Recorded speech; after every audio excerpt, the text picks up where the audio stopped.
Salut, aujourd'hui c'est vendredi et vendredi c'est n'importe qui et aujourd'hui n'importe qui c'est moi. Je m'appelle El Mobo, j'ai fait des musiques de démo sur Amiga dans les années 90 sous le pseudo de Moby, pour le groupe Sanity notamment que vous connaissez sûrement. Bande d'amigaïstes, Amiga vaincra. Aujourd'hui je fais des musiques de jeux vidéo et j'ai fait récemment la musique de Skill pour Sébastien Ruchet qui me l'a demandé à genoux, donc j'ai été obligé d'accepter.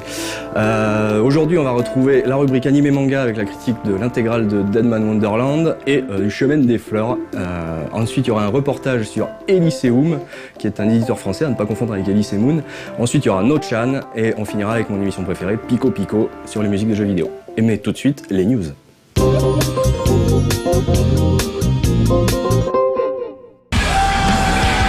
Ubisoft vient récemment d'annoncer que Trials Evolution, la suite de Trials HD, comptabilise aujourd'hui plus de 500 000 joueurs sur ses classements mondiaux depuis son lancement sur le Xbox Live Arcade il y a un mois. Un franc succès donc, que le jeu doit à sa communauté active et à la facilité avec laquelle on peut télécharger et uploader de nouveaux circuits entre joueurs.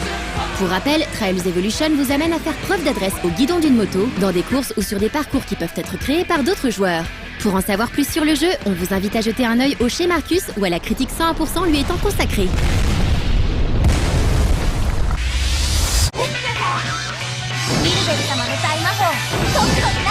La série des ateliers continue de s'étoffer avec ce nouvel épisode baptisé Ayesha et dont Gust nous dévoile les toutes premières images de gameplay.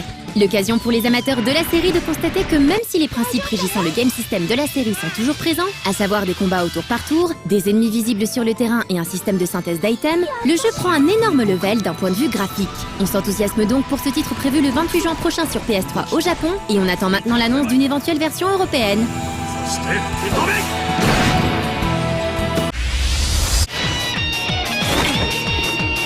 Maintenant, quelques news qui plairont à tous les Pokémaniacs. La première, c'est ce trailer animé de 4 minutes 30 sorti par Nintendo la semaine dernière, qui montre un peu plus de détails sur l'univers de Pokémon Black and White 2. Ce trailer n'est pas seulement extrêmement bien animé et très classe, mais nous apporte quelques informations comme la présence de nouveaux antagonistes, le retour du personnage de N, ainsi qu'un changement de design pour certains personnages comme Bianca et Cheren. Dans le même temps, Nintendo vient d'annoncer le Pokédex 3D Pro et le Pokéradar, deux applications téléchargeables pour 3DS. La première mettra à jour le Pokédex 3D déjà disponible gratuitement et rajoutera les Pokémon de la première génération, tandis que la seconde utilisera les spécificités de la 3DS comme l'appareil photo et la réalité augmentée pour faire apparaître des Pokémon dans votre environnement, Pokémon qu'il faudra bien entendu se charger d'attraper. Pour les deux applications, pas encore de date annoncée, nous en saurons peut-être plus lors du prochain E3. Quant à Pokémon Black and White 2, le jeu sera disponible à la fin de l'année sur DS et s'annonce déjà comme le dernier gros jeu de la console.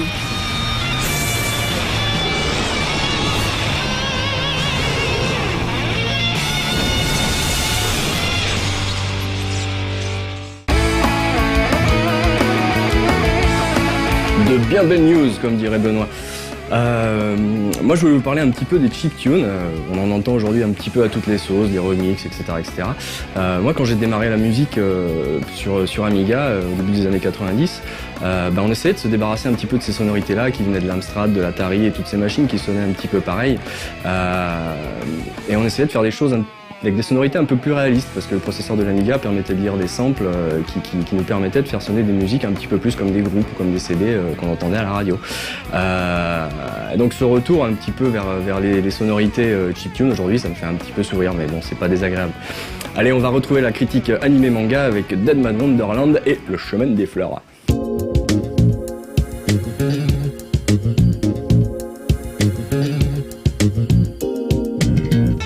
Kyonosuke est l'héritier d'une grande famille du kabuki. Entraîné à cet art depuis son plus jeune âge, il est adulé par le grand public en raison de sa filiation. Pourtant, il manque de motivation et son jeu est médiocre. Ichiya, quant à lui, vient d'un milieu modeste, mais c'est un comédien sérieux et talentueux. Ces deux lycéens ont pourtant un point commun. Ils sont tous deux amoureux d'Ayame, une jeune fille passionnée par le théâtre kabuki. Le premier tome du Chemin des Fleurs, sorti en toute discrétion chez Kazemanga, plante donc le décor d'un triangle amoureux. Cela peut avoir un air de déjà-vu, mais il serait dommage de s'arrêter à cela. L'une des particularités de ce shoujo manga, l'univers dans lequel il se déroule, celui du théâtre kabuki. Ces performances traditionnelles, spectaculaires et codifiées ne sont pas représentées en France. De fait, si vous voulez en savoir plus sur le sujet, ce manga est une introduction ludique et pédagogique. Il contient d'ailleurs un lexique très instructif sur le kabuki. Ce n'est toutefois pas le seul atout de ce titre. En effet, le graphisme est très réussi, avec en particulier de superbes costumes et représentations d'acteurs. On apprécie également le découpage des cases qui participe grandement au dynamisme visuel de ce manga. La dessinatrice, Shimaki Adjo, est aussi très douée pour faire transparaître les émotions de ses personnages. Ceux-ci ont d'ailleurs des caractères bien tranchés et l'histoire est bien menée, si bien qu'à la fin de ce premier tome, on est curieux de savoir dans quel sens elle va évoluer. Il faut dire que la mangaka n'en est pas à sa première série, puisqu'elle est déjà connue en France pour les titres Sous un rayon de lune et Secret Girl. Au Japon, Le Chemin des Fleurs a été récompensé du 57e prix Shogakukan. La série compte déjà 6 tomes et est toujours en cours de publication.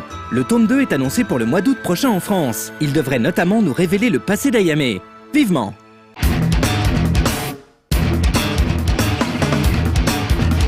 À l'époque, sur Amiga, quand on voulait récupérer des samples, on était obligé de trouver des endroits dans un CD, par exemple. On écoutait un morceau et quand on avait un coup de caisse claire tout seul, on l'échantillonnait. Comme ça, on avait un coup de caisse claire qu'on pouvait réutiliser dans les modules. On appelait ça des modules, les musiques sur Amiga. Pareil avec une note de basse, une note de guitare, des fois des riffs de guitare qu'on pouvait découper en tout petits samples pour réorganiser dans un ordre différent. Et ça nous permettait de faire des musiques qui sonnaient pas mal, quoi, finalement, quand on réécoute ça. Et maintenant, on va regarder le reportage sur Elyséum. C'est un éditeur français qui fait des jeux. Donc, je ne sais pas, en fait. Merde.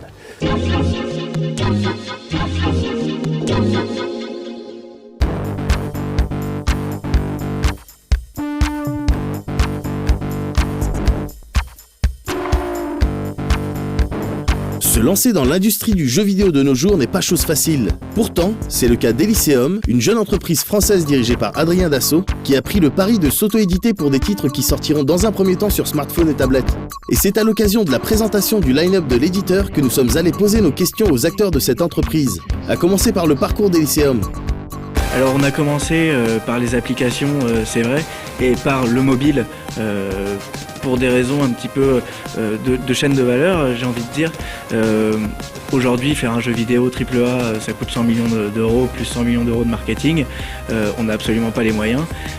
On est rentré, si je puis dire, par la petite porte du jeu vidéo, à savoir les applications qui sont de très faible coût, puisque c'est entre 50 et 200 000 euros de coût de production. Un cycle très court. Donc avec un petit peu d'argent, on peut faire beaucoup de jeux, beaucoup plus. C'était vraiment le leitmotiv, c'était de pouvoir faire du jeu vidéo simplement avec peu de capitaux. Et donc c'est pour ça qu'on est rentré par le marché mobile. Le marché mobile encore est même encore plus simple que les marchés consoles de salon, parce que tout est numérique entièrement, et c'est un avantage considérable quand on monte une entreprise et qu'on n'a pas besoin de faire de stock, de CD, de boîtes de DVD, de mode d'emploi, etc. Notre objectif, c'est d'aller sur les consoles de salon, non pas très rapidement, mais voilà, c'est le leitmotiv, c'est de pouvoir faire du AAA nous aussi, mais on va monter les échelons petit à petit pour arriver un jour à titiller Ubisoft, qu'on aime beaucoup d'ailleurs. Des ambitions donc, appuyées par une connaissance de l'industrie et du jeu vidéo de manière générale. Mais se lancer dans ce marché en tant qu'éditeur nécessite de se positionner par rapport aux deux grosses tendances que l'on retrouve dans le jeu vidéo, le casual gaming et le reste. Un positionnement qui semble clair pour Elyséum. Nous, on veut être casu parce qu'on veut s'adresser à la plus grande population possible. Mais ça n'empêche pas d'avoir un gameplay, un game design profond qui peut contenter les corps et les hardcore gamers. Et c'est vrai que de toute manière, bon, j'imagine que dans le jeu vidéo c'est courant, les game designers sont des hardcore gamers, c'est eux qui fabriquent les jeux. Donc de toute manière, en tout cas ce que je leur demande moi, c'est de fabriquer des jeux qui leur plaisent. Donc c'est vrai que même avec un gameplay casual, on peut faire un game design hardcore dans la profondeur, c'est-à-dire que sur les premiers niveaux ce sera relativement simple et tout le monde pourra y arriver, mais in fine au bout du 30e, si vous y arrivez, c'est que vous êtes un hardcore gamer. Human Defense, c'est un tower defense dans le corps humain qui a pour volonté d'essayer d'innover légèrement sur le tower defense, de casser quelques règles, d'aller de l'avant. Donc on est sur un univers cartoon avec des mécaniques qui sont à volonté originales. Donc du coup, l'originalité des mécaniques, pour faire simple, c'est avant tout l'aiguillage. C'est la première fois dans un tower defense qu'on peut contrôler le flux, donc le chemin de nos éléments. Et c'est aussi la possibilité dans ce flux sanguin, donc, qui est notre chemin, qui est donc d'avoir autant des ennemis que des alliés. Pas de ressources, pas de monnaie. La monnaie est directement des petites entités qui se baladent directement dans le flux et qu'il faut envoyer, aiguiller aux bons endroits pour construire ces tours et combattre les attaques virales. Run Sanity, un runner, était également dévoilé et se positionne lui aussi comme un jeu accessible mais original, même si pour le moment, l'équipe préfère garder quelques billes concernant le titre. Run Sanity, il se démarque parce que c'est un univers déjanté. C'est un runner qui va être drivé par un scénario vraiment original. Je sais pas si tu te souviens de ces moments que tu vivais quand tu jouais à la NES, à la Super NES, avec les jeux où ça se lâchait. Mais on s'est lâché. On est en train de se lâcher vraiment. On se fait plaisir. Tu vois, dans Mario, j'adorais qu'il y ait des raccourcis, le fait que tu puisses un peu tricher finalement, que c'était compris dans le game design. Mais on fait ça. On revient en arrière. On réfléchit à qu'est-ce qui était le fun intrinsèque. Les années 80, on se lâchait. À la télé, on buvait, on picolait, on fumait. Mais on est en train de faire la même chose dans le jeu vidéo. On est en train de se dire, il faut se lâcher. Il y en a marre des jeux où c'est tout carré, tout cadré. Donc Run Sanity, ce que tu peux voir aujourd'hui, la démo, ça ne ressemble en rien au jeu final. C'est un prototype parce qu'on nous a demandé de vous montrer quelque chose. Mais Run Sanity, c'est un jeu qui va être drivé par le scénario, avec un scénario de type road movie, ou décalé. On pourrait même comparer ça à du gag manga en termes d'inspiration, et où vraiment on veut se lâcher, on veut faire rire la personne et on veut qu'il rentre dans le jeu et qu'au-delà du challenging qu'on trouve en général dans les runners, je vais prendre un exemple de Jetpack Joyride où le but c'est finalement d'arriver aux 30 000 qui sont fixés, aux 30 000 mètres. Et ben, nous on a voulu casser ça en fait avec des parcours plus simples, mais par contre des rebondissements scénaristiques, du challenge sur d'autres éléments. On espère maintenant que ces promesses seront tenues et on souhaite bon courage à cette équipe sympathique et passionnée.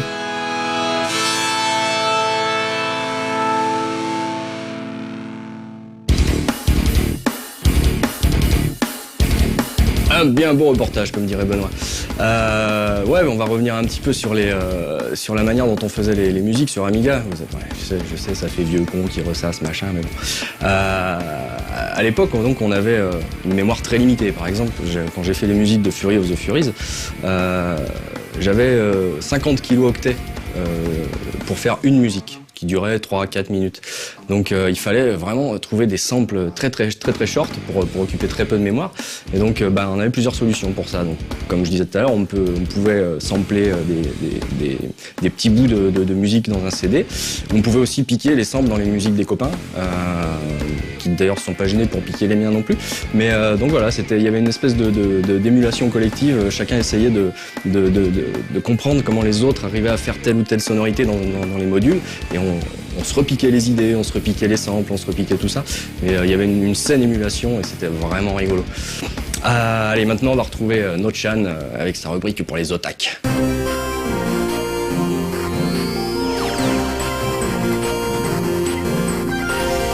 Salut les otaks, c'est Nochan. Tout n'est pas noir dans le monde. Oui, une moto trouvée dans les débris du tsunami sur une plage américaine va bientôt retrouver son propriétaire à Yamamoto. Yamamoto. Pardon. Apparemment, Harley Davidson va la retaper gratuitement. Enfin, ça aurait été la moto de Kaneda, ça aurait eu quand même beaucoup plus de gueule. Un astéroïde vient d'être baptisé d'après Anno Moyoko, la femme de Anno Hideaki, réalisateur bien sûr d'Evangelion, tout ça. L'astéroïde a été baptisé Moyoko Anno dans l'intimité de l'observatoire Kuma Kogen par le chercheur Fujita Yasuhide, un vieil ami du réalisateur d'anime. Celui-ci fait 5 km de diamètre et fait le tour du soleil en 5 années et demie. Au fait, il y a déjà un astéroïde nommé Hideaki Anno depuis 1994. Vous vous êtes déjà demandé ce que donnerait Dr. Who en version animée ? Un fan du nom de Paul Johnson a sauté le pas et a réalisé son propre court-métrage du Docteur façon Japanimation. Pour ceux qui se poseraient la question, le Docteur mis en scène est le 3e, originellement interprété par John Pertwee au début des années 70. Côté méchant, c'est la totale. Les Daleks, les Cybermen, le Maître, Sutek le Destructeur, et même quelques Suntarans pour faire bonne mesure. Bref, c'est totalement surréaliste, mais très fun à regarder.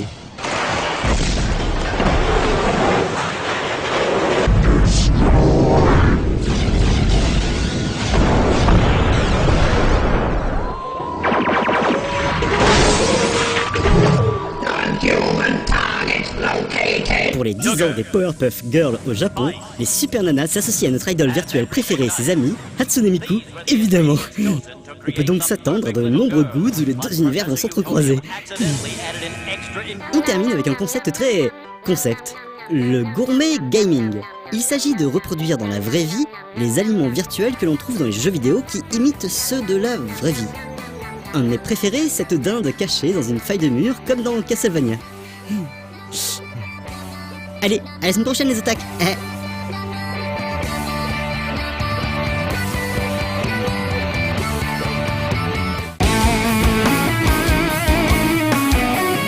C'était No-chan. Ouais, donc moi les musiques de démo sur Amiga, c'est ce qui m'a amené un petit peu plus tard à faire des musiques de jeux vidéo. Et là on se rend compte que c'est deux mondes complètement différents, parce que autant dans la démo on n'a aucune limitation, notre créativité en fait elle peut s'exercer à l'infini. Dans le jeu vidéo c'est pas tout à fait la même chose, on nous demande de respecter certaines règles, certaines contraintes techniques, des ambiances bien particulières, ou faire des musiques dans des styles des fois qu'on n'aime pas du tout. Alors que dans la démo on faisait vraiment ce qu'on voulait. Si j'avais envie de faire un morceau de death metal qui pouvait passer dans War Pigs, eh ben je le faisais. Et dans le jeu vidéo c'est pas tout à fait pareil. Allez, maintenant on va retrouver l'émission de Anne sur les musiques de jeux vidéo, Pico Pico.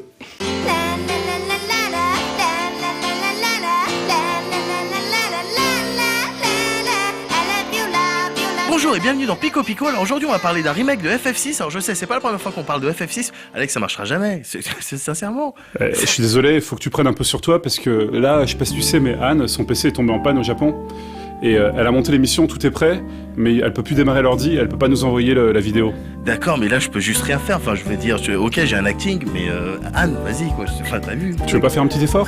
Bah non, moi je pense qu'il faudrait peut-être mieux attendre la semaine prochaine d'avoir un vrai numéro. Hein ?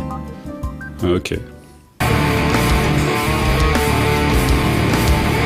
On vient de voir Pico Pico, c'est maintenant le moment de vous dire au revoir. Si vous voulez me retrouver, vous pouvez me retrouver sur mon site www.elmobo.com.